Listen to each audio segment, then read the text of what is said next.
Following a series of oppo research coming out in the press, turns out Donald Trump is now questioning whether he should continue endorsing Madison Cawthorn, a freshman lawmaker in the state of North Carolina.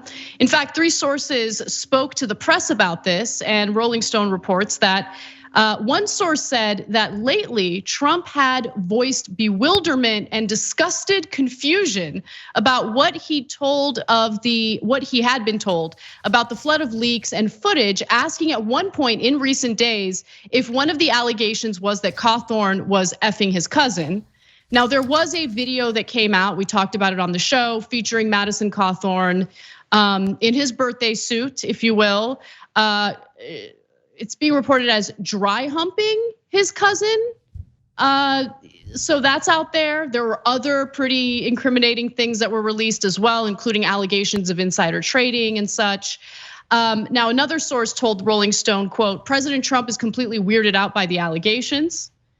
But I mean, is he weirded out enough? Because Trump was pretty vocal in showing support for Ghislaine Maxwell during a press conference.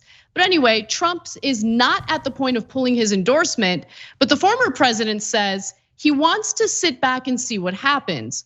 But he's been disappointed with Madison and thinks he has problems handling his public relations. Now, Madison Cawthorn is not too worried about this. He claims that President Trump is my friend and the leader of our party. I don't trust anonymous sources and nameless accusations. The fake news attacks MAGA warriors every single day. Their lies won't distract me from fighting for an America First agenda in Congress. I'm just a little distracted right now, dry humping my cousin in the buff and possibly doing insider trading. But once I'm done doing that, I will fight for America First, says Madison Cawthorn. Cenk. Yeah, so there's some evidence that Democrats are also leaking some of this oppo research. That is political talk for opposition research. Whenever you're running against someone, you try to find incriminating things about him, and then you plant it with the media. Now, if you're a progressive, the media doesn't want it. You could tell them, oh no, they're like Chantel Brown literally gave multi-million-dollar contract to her boyfriend. Press like, no way we're gonna report that, no way, right? But if the people in power don't like someone, then they report it right away, Democrat or Republican. Now, 9 out of 10 times Democrat, the Republicans get free passes. No, you know what? That's not fair. You've seen it happen to Roy Moore and Kavanaugh, now, et cetera. But the question is it real? That's part of the question, right?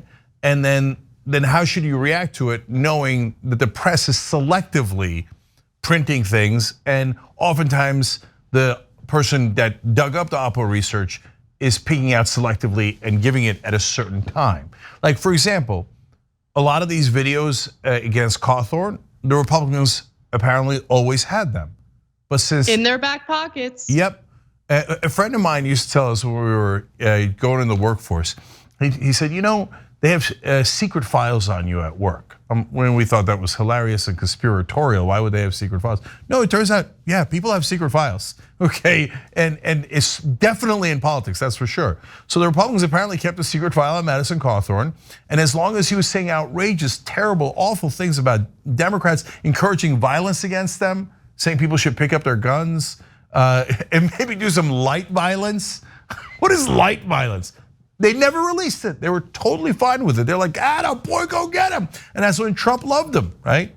But the minute he said the Republicans were having orgies and doing cocaine, all of a sudden, here comes all the oppo research.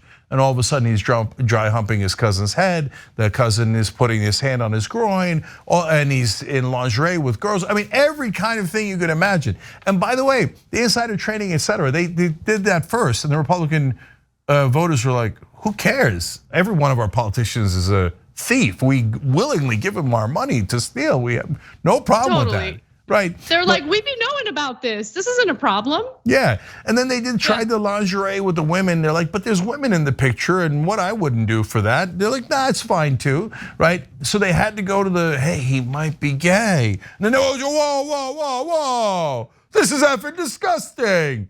By the way, remember, this is all to cover up potential Republican orgies. Okay, so look, I think there's an important lesson to learn from this, which is when a party wants to discipline one of their members, and why? Why would the Republican Party want to discipline him? Cawthorn came out with allegations that Republican members of Congress had invited him to cocaine-fueled orgies. And apparently Republicans getting down and dirty with cocaine-fueled orgies because the backlash was swift and they made sure to discipline him immediately, which makes me think that there's something that they're hiding. But beside that point, Republicans have demonstrated the lengths they are willing to go to ensure that everyone within the party falls in line.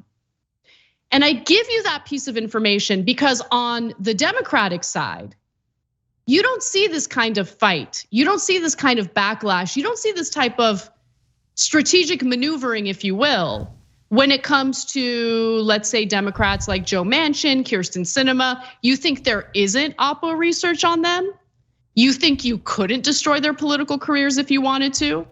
But that's the difference between the Democratic Party and the Republican Party. The Democratic Party only fights dirty when it comes to progressive members of the House or with progressive candidates who are challenging corporate incumbents. That is the difference. Democrats will give Joe Manchin and Kyrsten Sinema all the carrots in the world.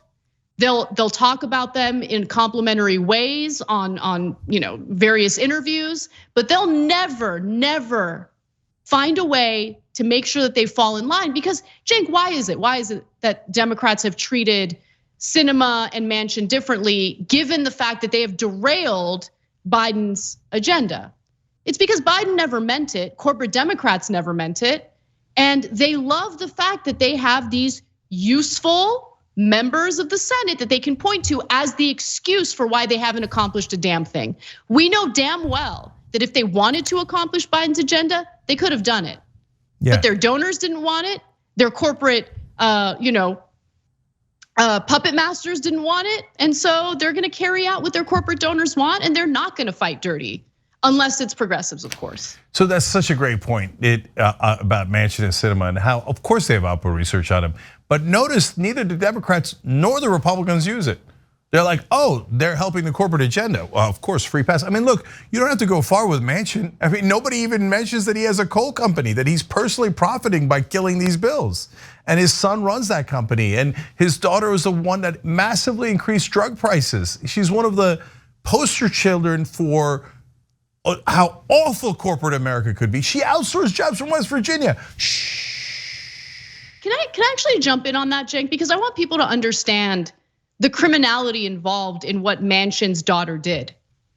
What she did as the CEO of Mylan Pharmaceuticals is collude with the executives over at Pfizer to ensure that they did not release a generic version, a more affordable version of the EpiPen. And so what she said is, listen, if you promise not to release a generic version, we will have a monopoly on the EpiPen.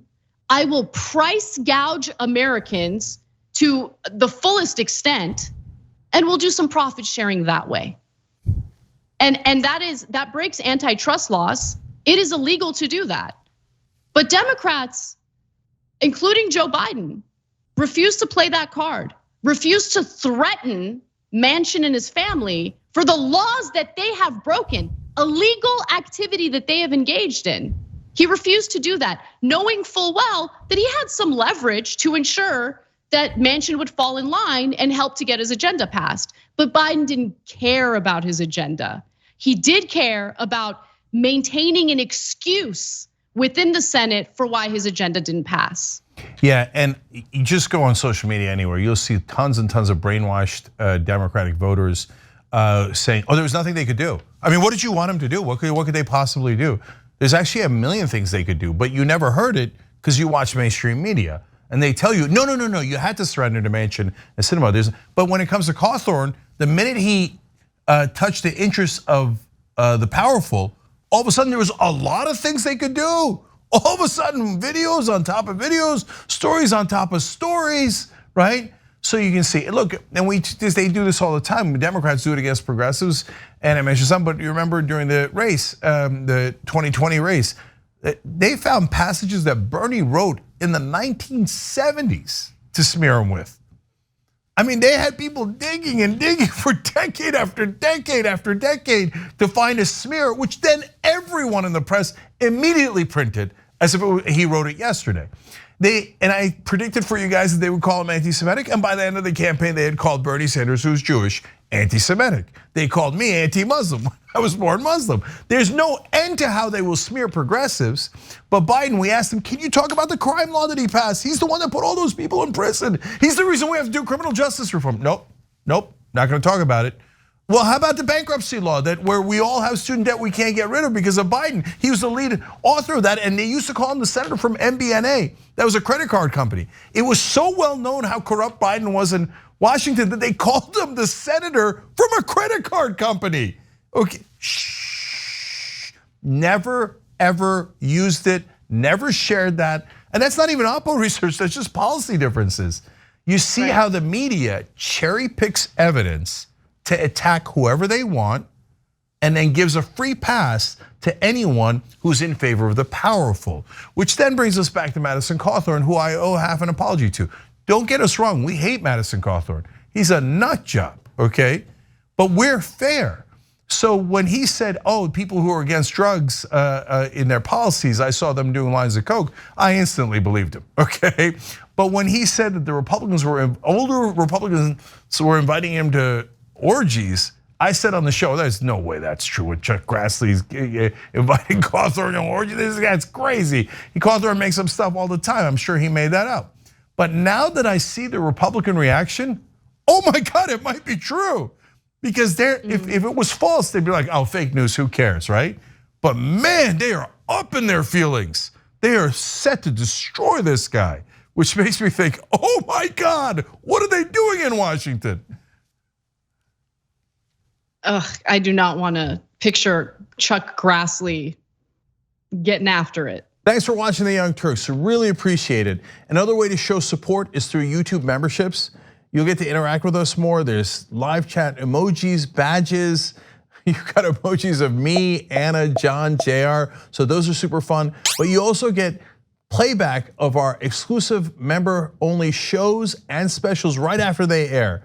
So all of that, all you gotta do is click that join button right underneath the video. Thank you.